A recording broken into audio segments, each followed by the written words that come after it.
Assalamualaikum warahmatullahi wabarakatuh. Kami dari kelompok 5 akan mempresentasikan PPT kami yang berjudul Pertumbuhan dan Perkembangan Individu. PPT ini disusun oleh saya sendiri, Angga Supagia, lalu rekan saya Muhammad Hagil Al-Fadil, Muhammad Yazid, dan Muhammad Nabil Fawas Amir.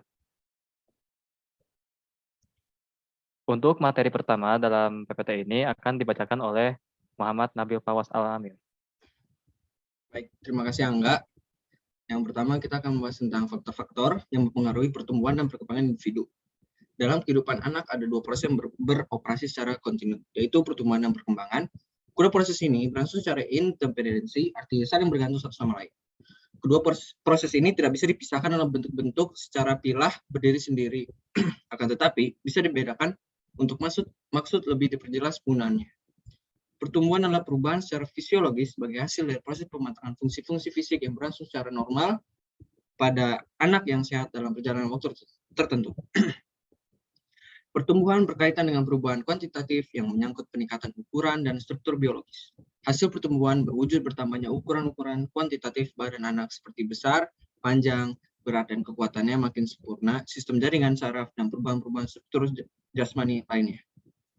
Faktor-faktor yang mempengaruhi pertumbuhan yang kurang normal yaitu pertama, faktor-faktor yang terjadi sebelum lahir seperti kekurangan nutrisi pada ibu dan janin terkena virus, keracunan sewaktu bayi, ada dalam kandungan, terkena infeksi oleh bakteri sifilis, terkena penyakit TBC, kolera, tifus, gondok, serta sakit gula, dan lain-lain. Kedua, faktor ketika lahir atau saat kelahiran terlalu pendarahan pada kepala bayi pada saat dilahirkan. Lalu ketiga, faktor yang dialami bayi sudah lahir antara lain pengalaman traumatik pada kepala. Keempat, faktor psikologis antara lain adalah karena bayi ditinggalkan ibu, ayah, atau kedua orang tuanya. Sebab lain ialah anak-anak dititipkan pada suatu lembaga seperti rumah sakit, rumah yatim piatu, yayasan perawatan bayi, dan lain-lain, sehingga mereka kurang sekali mendapat perawatan jasmani dan cinta serta kasih sayang dari orang tua. Anak-anak tersebut mengalami kehampaan dan perasaan sehingga mengakibatkan kelambatan pertumbuhan pada semua fungsi jasmania. Pertumbuhan fisik memang mempengaruhi perkembangan psikologis. Nah, demikian juga sebaliknya, faktor psikologis dapat mempengaruhi pertumbuhan fisik. Next. Selanjutnya, yang B, tentang perubahan-perubahan dalam pertumbuhan dan perkembangan. Perubahan-perubahan meliputi beberapa aspek, baik fisik maupun psikis. Perubahan tersebut terdiri dari 4 kategori, yaitu perubahan dalam ukuran, perubahan dalam perbandingan, perubahan untuk mengganti hal-hal yang lama, dan perubahan untuk memperoleh hal-hal yang baru. Pertama, perubahan dalam ukuran. Yang kedua, ada perubahan dalam perbandingan. Yang ketiga, ada perubahan untuk mengganti hal-hal yang lama. Serta yang keempat adalah perubahan untuk memperoleh hal-hal yang baru. Next. Selanjutnya adalah C, aspek-aspek pertumbuhan dan perkembangan. Yang pertama adalah pertumbuhan fisik, yang artinya ada pertumbuhan sebelum lahir. Manusia itu ada dimulai dari suatu proses pertumbuhan sel telur dan sperma yang membentuk suatu sel kehidupan yang disebut embrio. Embrio manusia yang telah berumur 2 bulan berukuran sekitar 2,5 cm dan disebut janin atau fetus. Setelah 3 bulan, janin atau fetus tersebut telah berbentuk menyerupai bayi dalam ukuran kecil. Masa sebelum lahir merupakan pertumbuhan dan perkembangan manusia yang sangat kompleks karena merupakan awal terbentuknya organ-organ tubuh dan seterusnya jaringan-jaringan syaraf yang membentuk sistem yang lengkap. Pertumbuhan dan perkembangan janin berakhir pada saat kelahiran. Kelahiran adalah pertanda kematangan biologis dan jaringan sifat masing-masing komponen biologis telah mampu berfungsi secara mandiri. Yang kedua adalah pertumbuhan setelah lahir. Pertumbuhan fisik manusia setelah lahir merupakan kelanjutan dari pertumbuhan sebelum lahir. Pertumbuhannya sebelum lahir, proses pertumbuhan fisik manusia berlangsung sampai masa dewasa.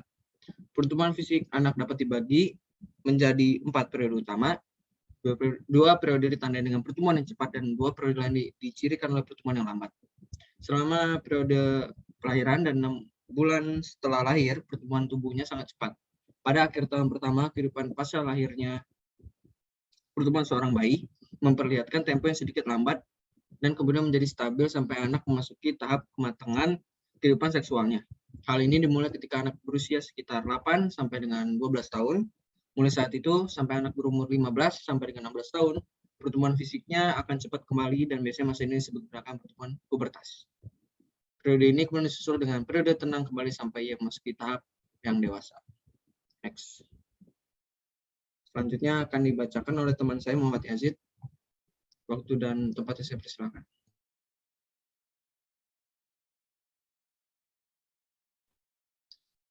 Nomor 2, intelek.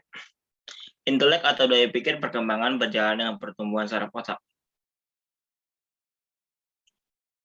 Karena pikiran pada dasarnya menunjukkan fungsi otak, maka kemampuan intelektual yang lazim disebut yang istilah lain kemampuan berpikir dipengaruhi oleh kematangan otak yang mampu menunjukkan fungsinya secara baik. Pertumbuhan saraf yang lebih matang akan diikuti oleh fungsinya yang baik dengan baik. Dan oleh karena itu seseorang individu juga akan mengalami perkembangan kemampuan berpikirnya. Manakala pertumbuhan saraf pusat atau otak yang mencapai kematangan, perkembangan tingkat berpikir atau perkembangan intelek akan diawali dengan kemampuan mengenal yaitu untuk mengetahui dunia luar. Perkembangan lebih lanjut tentang perkembangan intelek ini ditunjukkan pada perilakunya, yaitu tindakan menolak dan memilih sesuatu. Tindakan itu berarti telah mendapatkan proses pertimbangan atau yang lazim dikenal dengan proses analisis, evaluasi sampai dengan kemampuan menarik kesimpulan dan mengambil keputusan. Fungsi ini terus berkembang mengikuti kekayaan pengetahuannya tentang dunia luar dan proses belajar yang dialaminya, sehingga pada saatnya seseorang akan berkemampuan melakukan peramalan atau prediksi, perencanaan, dan berbagai kemampuan analisis dan sintetis. A. Tahap pertama masa sensori motor, 0,0 sampai 2,5 tahun. Sistem penginderaan dan masa ketika bayi mempergunakan aktivitas motorik untuk mengenal lingkungannya. Bayi memberikan reaksi motorik atas rangsangan-rangsangan yang diterimanya dalam bentuk refleks. Misalnya refleks mencari puting susu ibu, refleks menangis, dan lain-lain. Refleks ini kemudian berkembang lagi menjadi gerakan-gerakan yang lebih canggih, misalnya memegang dan berjalan. Dan tahap kedua adalah masa pra-operasional. Pra-operasional di sini dari umur 2 tahun, dan ciri khas masa ini adalah kemampuan anak menggunakan simbol yang mewakili sesuatu konsep. Misalnya kata pisau pelatik. Kata memungkinkan anak pisau atau tulisan pisau sebenarnya mewakili makna beda yang sesungguhnya. Kemampuan simbolik ini melakukan tindakan-tindakan yang berkaitan dengan hal-hal yang lebih lewat. Misalnya seorang anak yang pernah melihat dokter berpraktik akan dapat bermain dokter-dokteran 7 tahun. Dan ini bisa dipraktekkan pada anak pada umur 7 tahun. Dan tahap ketiga, masa konkreto operasional 7-11 tahun. Pada tahap ini anak sudah dapat melakukan berbagai macam tugas konkret. Anak mulai mengembangkan 3 macam operasi berpikir, yaitu identifikasi mengenali sesuatu, yang kedua negosiasi mengingkari sesuatu, dan reprokasi mencari hubungan timbal balik antar beberapa hal. Next. D. Tahap keempat, masa operasional 11 tahun sampai dewasa. Dalam usia remaja dan seterusnya, seseorang sudah mampu berpikir abstrak dan hipotesis. Pada tahap ini, seseorang sudah mampu memperkirakan apa yang mungkin terjadi. Ia dapat mengambil kesimpulan dari suatu pernyataan, seperti kalau mobil A lebih mahal dari mobil B, sedang mobil C lebih murah dari mobil B, maka ia dapat menyimpulkan mobil mana yang paling mahal dan mobil mana yang paling murah. Yang nomor 3, emosi. Emosi merupakan gejala perasaan disertai dengan perubahan atau perilaku fisik seperti marah yang ditunjukkan dengan teriakan suara keras atau tingkah laku yang lain. Begitu pula sebaliknya. Seorang yang gembira akan melonjak-lonjak sampai tertawa dan sebagainya. Nomor 4, sosial. Sejak lahir, bayi sangat membutuhkan bantuan atau asuhan orang lainnya, yaitu ibunya, ayahnya, dan orang-orang yang dalam keluarga. Dalam perkembangan selanjutnya, ia mulai mengenal diri, bergaul dengan orang-orang di sekitarnya atau lingkungannya. Akhirnya manusia mengenal kehidupan bersama, kemudian bermasyarakat atau kehidupan sosial. Dalam perkembangan setiap orang akhirnya mengetahui bahwa manusia itu membantu dan dibantu, memberi dan diberi. Nomor 5, yaitu bahasa. Fungsi bahasa adalah sebagai alat komunikasi. Setiap orang senantiasa berkomunikasi dengan orang di sekitarnya. Tangis atau menangis pada saat kelahiran mempunyai arti bahwa bayi pertama kali berkomunikasi dengan orang-orang di sekitarnya. Bicara adalah bahasa suara, bahasa lisan. Dalam perkembangan awal berbahasa lisan, bayi menyampaikan isi pikiran atau perasaannya dengan tangis dan atau ocehan. Seorang bayi yang telah berusia 6-9 bulan mulai berkomunikasi dengan satu kata atau 2 kata. Demikian seterusnya, anak mampu menyusun kata-kata dan kalimat. Nomor 6, bakat. Bakat merupakan kemampuan tertentu atau khusus yang dimiliki oleh seorang individu yang hanya dengan rangsangan atau sedikit latihan kemampuan itu dapat berkembang dengan baik. Bakat merupakan hal yang sangat penting sehubungan dengan bidang pekerjaan atau tugas. Kemudian dalam bidang pendidikan sangat memperhatikan bakat tersebut, mengingat fungsi pendidikan itu adalah untuk mempersiapkan peserta didik dalam memasuki dunia kerja. Bakat perlu mendapat perhatian dunia pendidikan untuk dikembangkan secara maksimal dalam rangka mempersiapkan sumber daya manusia yang handal. Oke, next akan dibacakan oleh Hagel.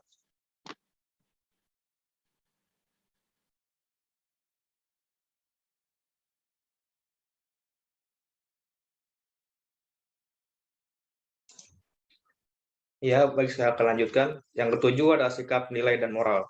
Tujuan akhir dari proses belajar dikelompokkan menjadi 3 sasaran, yaitu penguasaan pengetahuan atau kognitif, penguasaan nilai sikap afektif, dan penguasaan psikomotorik. Bloom, Woolfolk, dan Nicole, 1984, halaman 390. Pada masa bayi, sikap, nilai, dan moral belum dipersoalkan.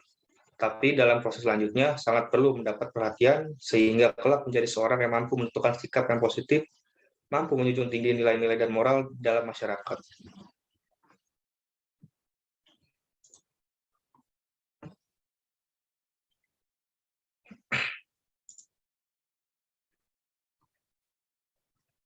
Selanjutnya akan dijelaskan oleh Angga, silakan.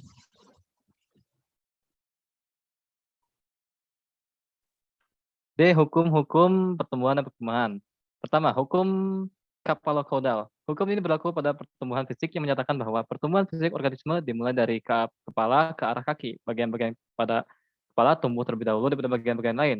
Contohnya seperti kumis yang ada pada pria dan juga seperti bulu kelamin yang ada di wanita maupun di pria. 2. Hukum proksimodisial. Menurut hukum ini, pertumbuhan fisik berpusat pada sumbu dan mengarah ke tepi. Alat-alat tubuh yang terdapat di pusat seperti jantung, hati, dan alat pencernaan terlebih dahulu berfungsi pada anggota tubuh yang ada di tepi. Lalu ketiga, perkembangan terjadi pada daerah umum ke khusus. Pada setiap aspek terjadi proses perkembangan dimulai dari hal-hal yang umum, kemudian sedikit demi sedikit meningkat ke hal-hal yang pada setiap aspek jadi lebih terarah dan di khusus. 4. Perkembangan berlangsung dalam tahapan-tahapan perkembangan. Dalam perkembangan ini terjadi pembagian-pembagian dalam masa-masa perkembangan. Pada setiap masa perkembangan terdapat ciri-ciri yang berbeda di antara ciri-ciri yang lain. Lalu juga pada masa perkembangan lainnya, ciri ini sebelumnya ditampilkan juga, tapi lebih dominan dari ciri-ciri pada perkembangan yang baru. Berikutnya.